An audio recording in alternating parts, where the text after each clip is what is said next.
por cada uno de ustedes. Vamos a orar en este momento. Amado Dios, gracias por tu amor y bendiciones, gracias porque nos permite en esta hora estar contigo, Señor, poder realizar este segundo tema de la semana de oración. Te pedimos que nos puedas ayudar para poder comprender tu amor por sobre todas las cosas, ese amor infinito que tienes por nosotros, Señor, y que ese amor nos lleve a seguirte por sobre todas las cosas, Señor. Acompáñanos y guíanos. Por Jesús lo pedimos. Amén. Muy bien, seguimos con nuestro amor escrito en sangre, con sangre. Así que, bueno, un saludo a aquellos que se están incorporando a Facebook o a Zoom. Bienvenidos.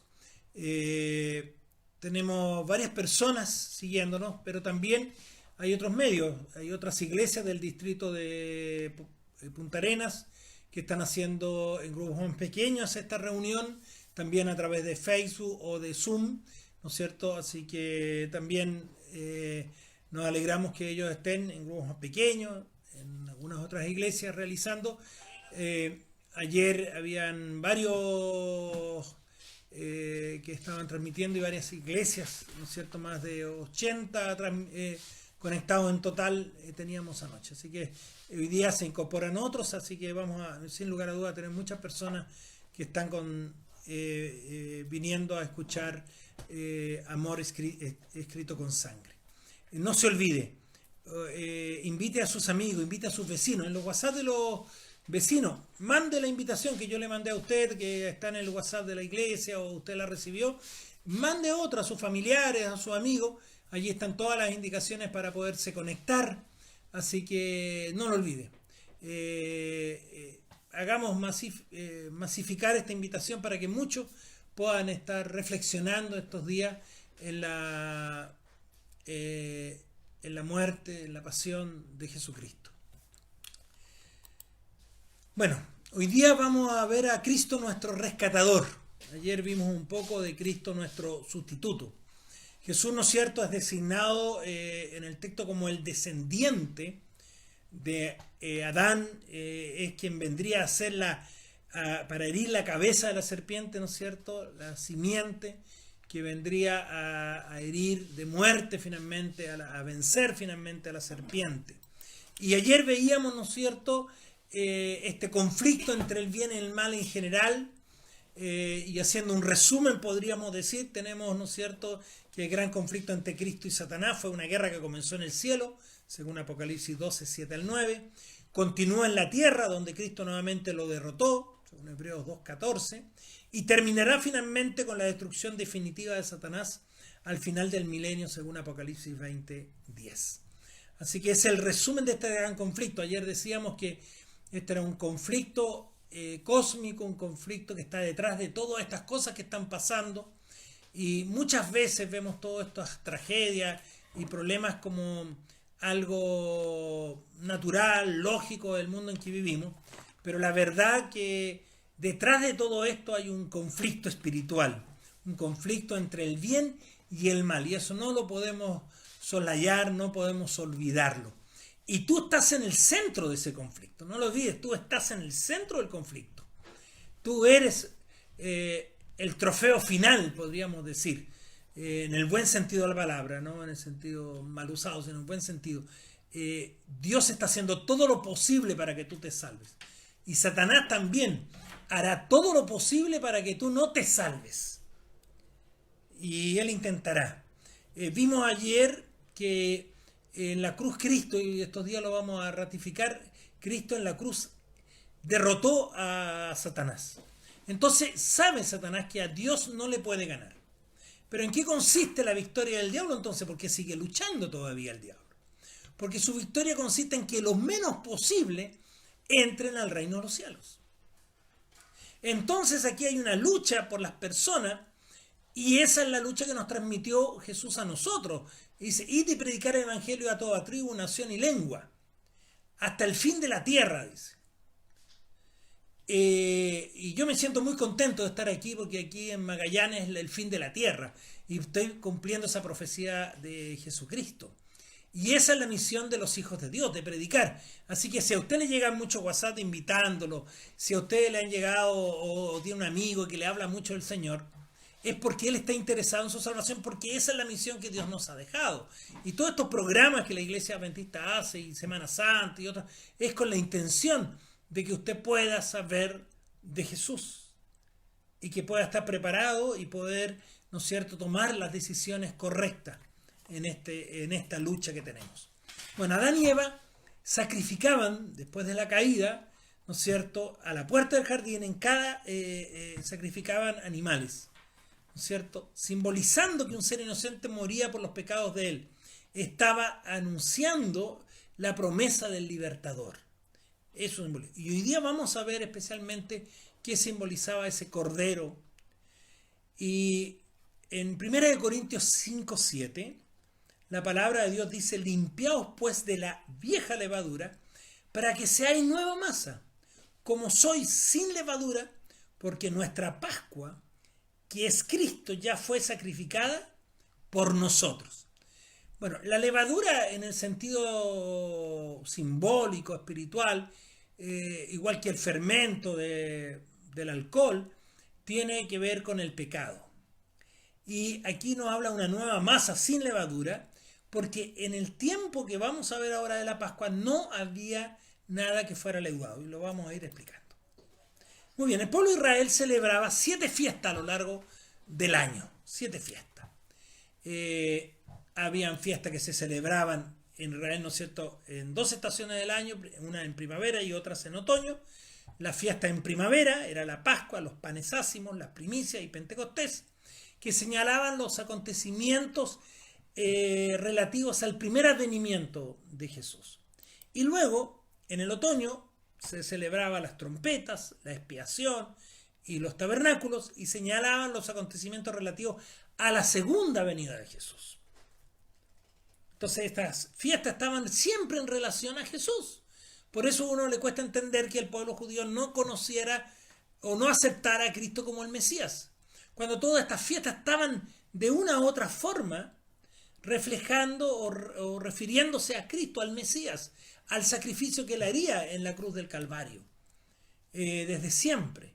El santuario, ¿no es cierto?, una parte vemos acá, el santuario que estaba en el desierto, en carpa, y luego Salomón hace un templo hermoso donde está el santuario. Allí era un PowerPoint, como yo lo que estoy presentando cada noche, ¿no es cierto?, un audiovisual que Dios le presentaba al pueblo de Israel acerca del plan de salvación, acerca de lo que él estaba haciendo por sus hijos para que volvieran nuevamente a estar en esa tierra perfecta que él había creado y que ahora por el pecado se había echado a perder. La primera fiesta celebrada entonces en la historia de Israel fue la Pascua. ¿Y en qué consistía esta Pascua? ¿Cuál fue su origen? ¿Cuándo se celebró la primera Pascua? Vamos a ver.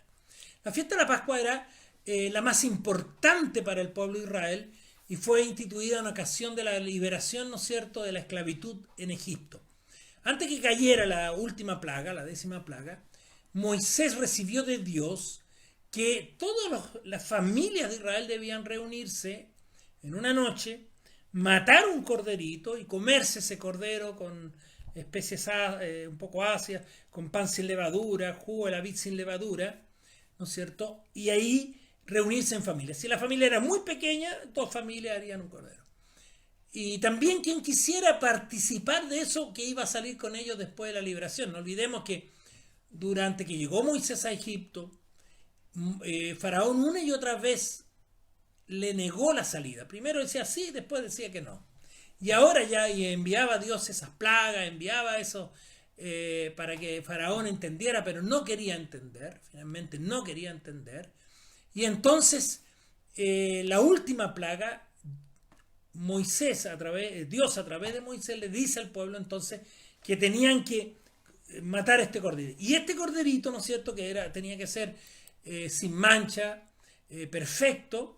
Y luego que moría, la sangre de ese corderito, porque en el pueblo de Israel cuando se mataba un animal se degollaba y caía la sangre, y esa sangre debía pintarse con esa sangre el dintel de la puerta de cada casa que estaba decidiendo hacer ese sacrificio, es a celebrar esa Pascua, creyendo que Dios lo libraría de la última plaga, ¿no es cierto? Y a la medianoche, ya en el día 15 de Abib, esta se celebra el 14 de Abib, según el calendario judío, y en la noche ya siendo 15, una calamidad recayó sobre Egipto. Murieron todos los primogénitos, tanto de animales como de personas.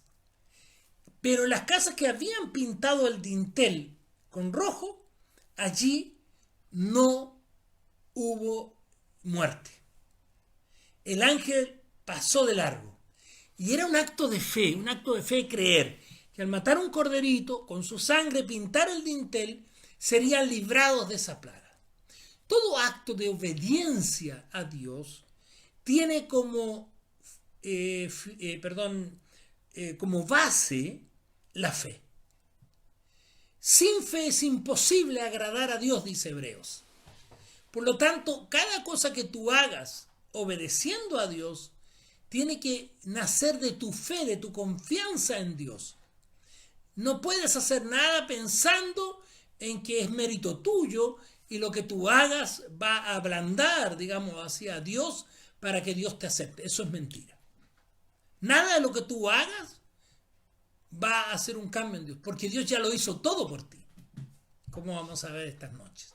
Entonces, cada acto que tú hagas de obediencia a Dios tiene que estar como basada, como cimiento la fe. Y entonces, por fe, ¿cómo decían? Bueno, va a venir la muerte y un dintel pintado con sangre va a librarnos. Bueno, ese era un acto de fe que Dios le pedía al pueblo de Israel. Y fue así como Dios manifestó su poder, hasta que finalmente Faraón permitió que el pueblo se fuera, ¿no es cierto? Y fuera liberado de su cautiverio el pueblo de Israel y comenzara a caminar hacia Canaán después de esta fiesta llamada la Pascua. Ahora, con mano poderosa Dios liberó a su pueblo. Y cada año celebraban esta fiesta, ¿no es cierto?, por los judíos, y la siguen celebrando hasta el día de hoy, que se conoce como el Pesaj o Pascua. No es la Navidad, porque nosotros también a Navidad le llamamos la Pascua, no es esa Pascua. Es la Pascua que se celebra en este tiempo. Este jueves, sin lugar a duda, los amigos judíos van a reunirse en sus sinagogas, en sus casas, y van a celebrar el Pesaj.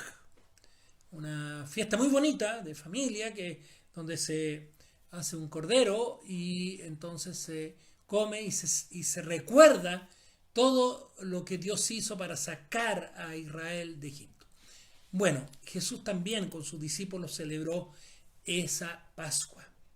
Él, cuando venía esa última Pascua, Él les dijo, mire, busquen un lugar y vamos a celebrarla juntos. Y allí es cuando Cristo, cambia el simbolismo de esa Pascua que estaba simbolizando la liberación de Egipto. Ahora iba a tomarlo eso, y ahora la Pascua en adelante, que como se conoce también en algunas iglesias cristianas, la Santa Cena o la Cena del Señor, celebraría la liberación nuestra del cautiverio del pecado. No ahora de Egipto, sino ahora del pecado. ¿No es cierto? Entonces eso es lo que va a ser. ¿Y qué más simbolizaba también la fiesta de la Pascua? La simbología de la Pascua puede ser interpretada también de dos maneras objetivas. Primero, con la liberación del pueblo de Israel del cautiverio de Egipto, ¿no es cierto?, después de siglos de opresión. Y segundo, y más importante, la Pascua señalaba la liberación, como yo decía recién, del cautiverio del pecado. ¿Quién hacía esa liberación? Cristo, el verdadero Cordero Pascual. Por eso, Juan el Bautista, cuando ve a Cristo, ya lo he mencionado varias veces, le dice, aquí el Cordero de Dios que quita el pecado del mundo. Ese Cordero que se mataba, ya sea en la Pascua o cada día en el santuario, simbolizaba nada menos que al Mesías, a Cristo que debería venir a morir por nosotros. Ahora, como se ha dicho, ¿no es cierto?, la relación tipológica de la Pascua no se verificaba solo en cuanto al evento en sí mismo, sino también en cuanto al tiempo.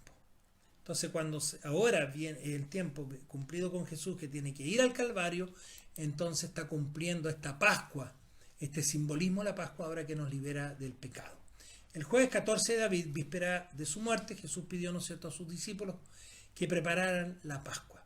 Fueran a un lugar, ¿no es cierto?, y pudieran celebrar la Pascua. Y el viernes 15 de Aviv del año 31 de nuestra era, Jesús murió en la cruz, en la hora en que el sacrificio vespertino sería presentado en el santuario. El verdadero sacrificio estaba siendo ofrecido en la cruz.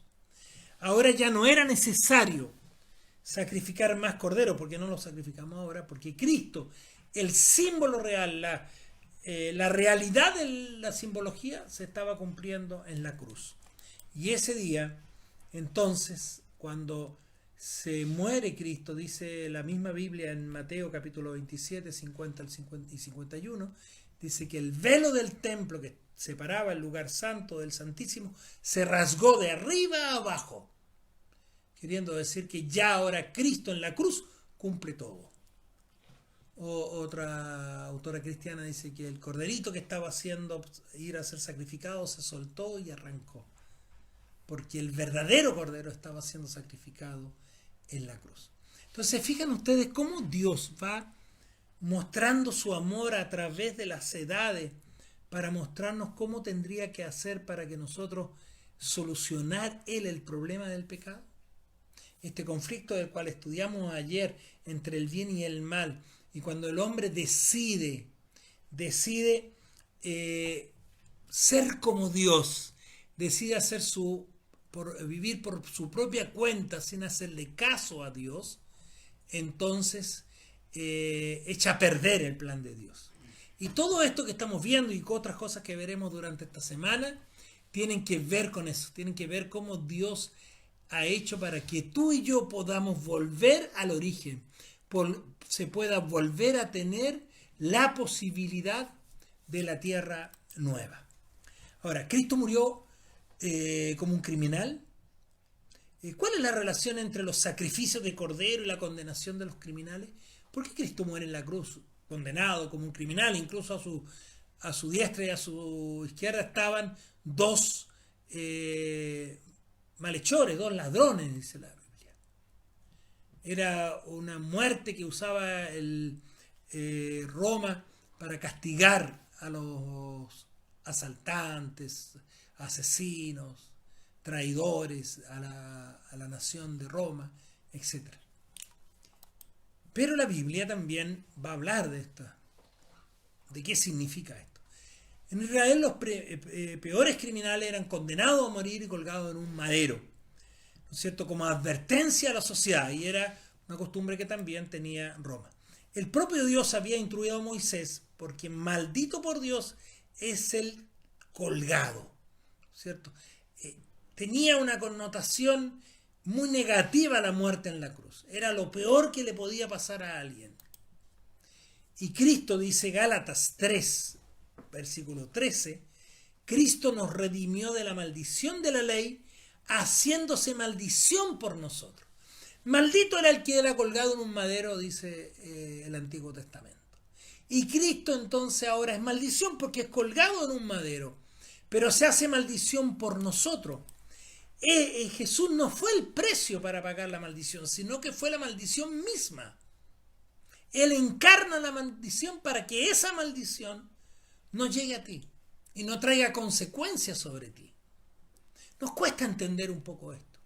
Y muchas veces cuando celebramos Semana Santa le cuesta a la gente entender esto del sacrificio. Y cada día menos, porque cada día menos en esta fecha se daban muchas películas acerca del sacrificio de Cristo.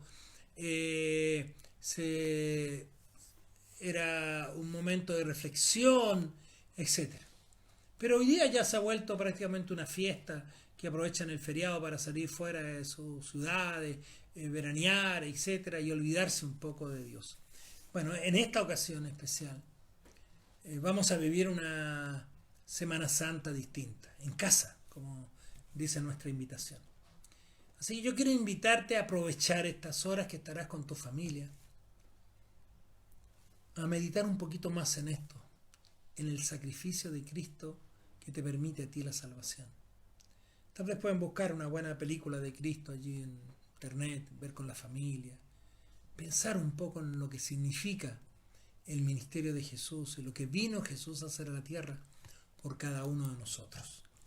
Ahora, ¿por qué? Porque Él cargó sobre sí todos los pecados de la humanidad, de toda la historia, todas las mentiras, los asesinatos, robos, abusos, etc.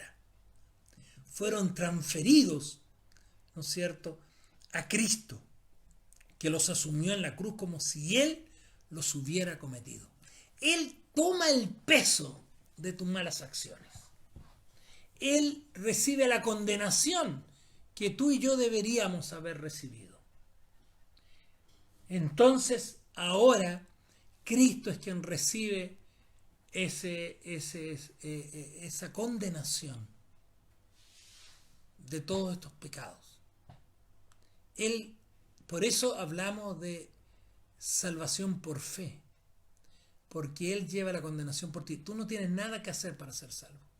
Lo único que tienes que hacer es aceptar a Cristo, y cuando aceptas a Cristo, Cristo comienza a cambiar tu vida. Cristo comienza a transformar tu corazón y se produce ese gran cambio que en algunos nos ha ocurrido y que asombra, pero es la obra de Dios en ti, no es tu propia obra que se realiza. Y entonces en la cruz Jesús sufrió la muerte eterna, una muerte que estaba decretada sobre tú y sobre mí, y sabemos que Jesús venció en la cruz y resucitó. La resurrección es muy importante, lo vamos más adelante. Pero Cristo lleva nuestra condenación en la cruz. Él recibe el merecido que nosotros deberíamos haber recibido. Entonces Él recibe la muerte eterna. Por eso cuando Cristo está en la cruz, en algún momento le exclama: Padre, Padre, ¿por qué me has abandonado? Porque Él percibe el dolor grande, lo que significa pecar, es sufrir. Él nunca pecó, pero sobre Él viene la consecuencia del pecado para liberarte a ti de esa consecuencia. Y Él lo experimenta en esa separación del Padre. Pero días después resucitaría para vencer a la muerte. Él sufrió como nadie, y como nadie sufrirá jamás. Ese arraigo con el Padre, nadie lo ha percibido como Él, que era uno con el Padre. Isaías 53, los versículos 4 y 5 dicen: ciertamente llevó Él nuestras enfermedades y sufrió nuestros dolores, pero nosotros lo tuvimos por azotado, por herido y afligido por Dios. Mas el herido fue por nuestras rebeliones, molido por nuestros pecados. Por darnos la paz cayó sobre Él el castigo, y por su llaga fuimos nosotros curados. Qué hermoso texto este. Es un texto doloroso, pero hermoso a la vez, porque habla de lo que Dios hace por nosotros. Por darnos la paz, dice, cayó sobre Él el castigo. Por su llaga fuimos nosotros curados. La verdad que nos cuesta dimensionar. Si nosotros pudiéramos dimensionar en la realidad lo que esto significa, que Él llevara nuestro castigo, que Él llevara nuestro sufrimiento, seríamos otras personas. Cuando nos damos cuenta de lo que Cristo hace, somos capaces de caer a los pies de Jesús y decir: Señor, haz tu voluntad conmigo. Y de ahí en adelante no hay nada imposible para Dios. Nada imposible para el ser humano con Dios en el corazón. Pero primero tenemos que caer de rodillas ante Dios y darnos cuenta de lo que Él ha hecho por nosotros. Es imposible tomar totalmente lo que significa el valor de esto. Muchas veces nosotros todavía intentamos querer hacer algo para recibir perdón. Y lo voy a contar con una ilustración muy conocida, más de alguien la habrá escuchado.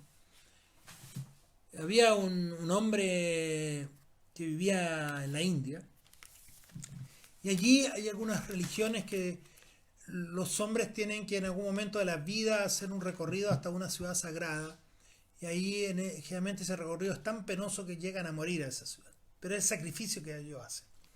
Entonces, un día un misionero cristiano en esos lugares se hizo amigo de un hombre que era buscador de perlas. Y iban juntos a buscar las perlas. Él se sumergía, este hombre, y traía las perlas y las miraba el misionero, encontraba muy lindas. Y él siempre decía, mira, no, esto tiene este efecto, tiene acá, porque él era un especialista. Y, y un día estaba en su casa este misionero y alguien toca su puerta. Y entonces cuando tocan su puerta, él abre y era este amigo que era buscador de perlas. Le dice, oye, ¿puedes acompañarme a casa? Tengo algo para ti. Así que fueron juntos para la casa de este nativo. Llegaron allí y él le pasa una cajita. El misionero abre la caja y dentro de la caja había una perla maravillosa. Grande, nunca había visto una tan grande y muy linda. Hoy le dice, esto es una preciosura, sí, es una de las perlas más lindas que yo he visto. Oye, está maravilloso. Entonces él le dice, pero mira, esta perla tiene un gran valor. Le dice. Mi hijo era el mayor buscador de perlas de la zona. Era el mejor. Y un día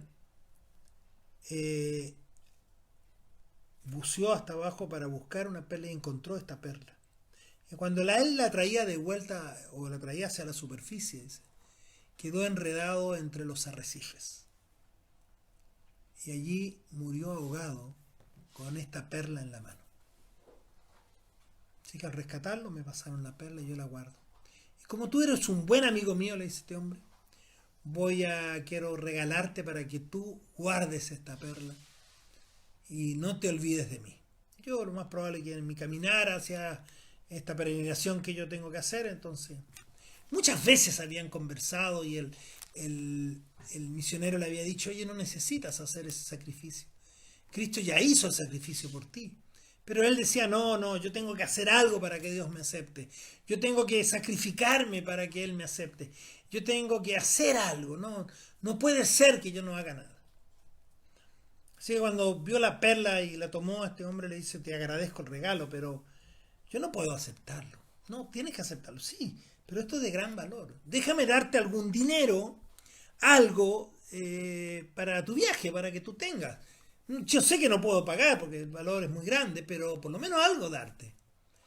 Y el hombre, el padre de este hijo que había muerto por esa perla, se molestó. Y le dijo, ¿cómo se te ocurre? Yo no puedo aceptar dinero. Esta perla costó la vida de mi hijo, es invaluable. Y lo único que tú estás haciendo en ofrecerme algo de dinero es rebajar el sacrificio de mi hijo. Así que ahí lo miró el misionero y le dijo ahí, estás haciendo lo mismo con Cristo. ¿Cómo le decía? Jesús derramó su sangre por nosotros. Es de tal valor que tú nada puedes pagar. Y por eso, amigo, si tú haces algo para salvarte, está de más. Si tú estás guardando los mandamientos para salvarte, si tú vas a hacer alguna peregrinación para salvarte, si tú tratas de portarte bien para salvarte, siento decirte que de nada sirve. Porque la vida de Cristo es muy cara, la sangre de Cristo no tiene valor. Y lo único que podemos hacer es aceptar por fe, por amor, ese sacrificio. Cualquier cosa que nosotros quisiéramos hacer para pagar, entre comillas, estaríamos ensuciando el sacrificio de Cristo. Por su sacrificio somos salvos de la condenación de la muerte y tenemos esperanza de vida eterna. Gracias a eso nosotros tenemos la maravillosa promesa de la salvación. Así como la sangre del Cordero Pascual debía ser pasada por los dinteles de la puerta para liberar a los primogénitos de la muerte, hoy la preciosa sangre de Cristo, pasada sobre nuestro corazón, nos libra de la muerte eterna. Y el sacrificio de Cristo ya fue realizado. Su salvación es ofrecida por aquel que dio su vida por ti y por mí. Él pagó muy caro. Para nosotros es gratuito, pero para Él es un sacrificio muy, muy caro. Hoy Cristo nos invita a aceptar su preciosa sangre para purificar nuestros pecados y transformar tu vida y mi vida. No dejes para mañana lo que puedes hacer hoy. Toma ahora tu decisión mientras hay tiempo. Permite que Cristo reine en tu corazón y en tu vida. Es la única manera de que Él sea tu sustituto. Es la única manera que Él sea tu reemplazo al pagar la deuda. Ya Él la pagó en la cruz. Y por fe debes aferrarte a esa promesa, porque es todo lo que nosotros tenemos. Es todo lo que podemos en esta hora hacer. Él nos invita a aceptarlo. Y lo único que podemos es hacer es justamente aceptar su invitación.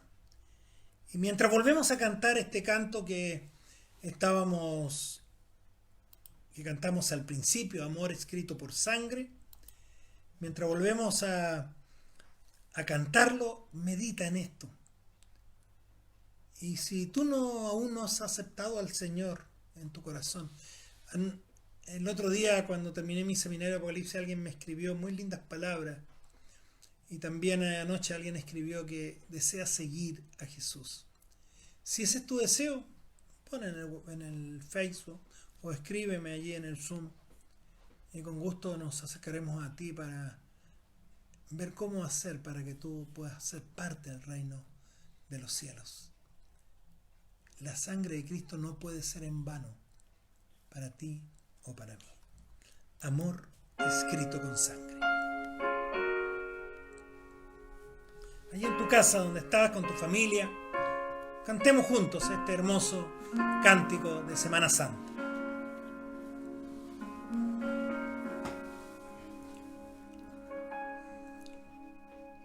En tantos amores en la vida,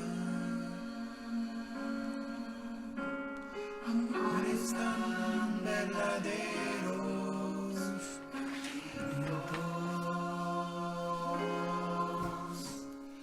amores que atraviesan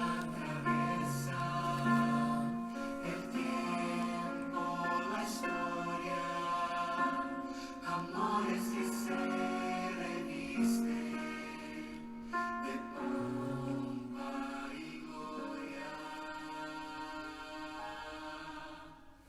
mas nunca hubo, tampoco habrá amor así tan singular, amor tan indescriptible que ningún artista ya logró pintar. Pues fue amor escrito con sangre, amor ya concebido en dolor, dolor de abandono, dolor de rebeldía atroz.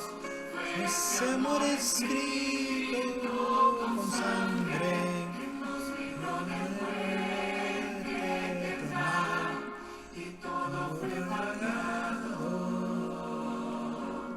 La cruz fue vacía.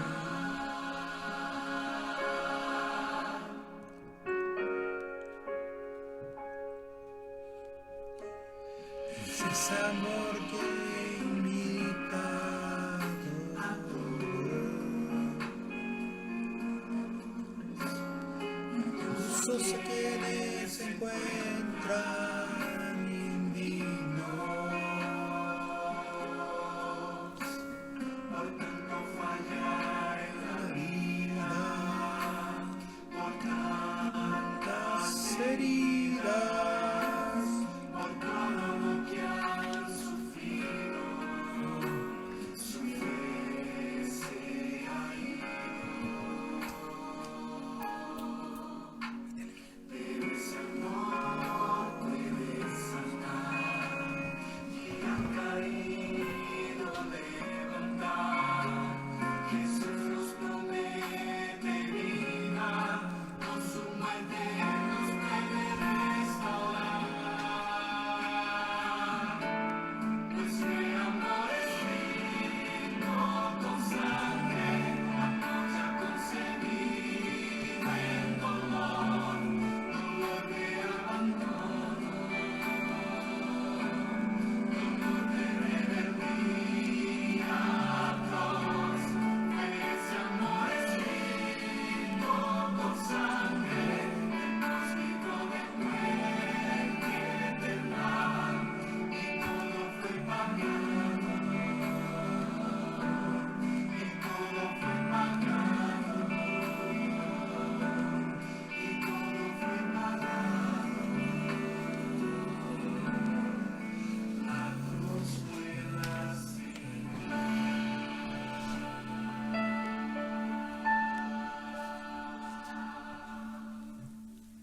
Bueno, quisiera leer algunos saludos y algunos pedidos también que tenemos, que nos han enviado de diferentes lugares del país y que agradecemos a todos ustedes. John Lucero, así que nos está escribiendo de Quillota, gracias sobrino por escribirnos. María Sonia Alvarado también, Alejandra, Isabel Bustamante, Alejandro Leal desde Santiago, Oscar y Susi, Paula Contreras, Carlos Romero, que nos pide no olvidar de orar por Marcela, que perdió a su mamá, que oramos ayer. También Rebeca aquí expresa su agradecimiento. ¿Se acuerdan que ella había orado por su hermana ayer y que iba a tener el examen de coronavirus y salió negativo? Así que ella está muy contenta, muy agradecida. Fulvia también nos saluda de acá de Punta Arenas. Patricio Fernández también nos envía saludos. Muchas gracias, Patricio. Lisette nos saluda desde Puerto Montt. Judy también, muchas gracias por tu saludo. María José pide la oración por su esposo. Esther Castillo, ¿no es cierto? Saludos a todos, especialmente dice a María de la Luz. Mandan saludos. Y no olvidemos por los pedidos de ayer, también María de la Luz pedía por su hijo Daniel. Yo quiero seguir pidiendo por Sonia, que está enfermita con coronavirus, de aquí de Punta Arenas. Y también orar por todos aquellos personal de salud. No olvidemos, ellos están en la primera línea, en situaciones precarias algunos, y tratando de resolver esto y de darnos la vida, y corriendo riesgos también ellos. Ellos entienden muy bien lo que es dar la vida por otros, lo que hizo Cristo por nosotros. Muy bien, vamos a orar y vamos a pedirle al Señor. No olvidemos, mañana tenemos una nueva cita a las 20 horas, hora de Punta Arenas, y 19 horas, hora de Santiago. No lo olviden, aquí estamos con horas cambiadas, así que mañana la esperamos. Pero vamos a orar al Señor en esta hora. Amado Dios, gracias por tu amor y bendiciones.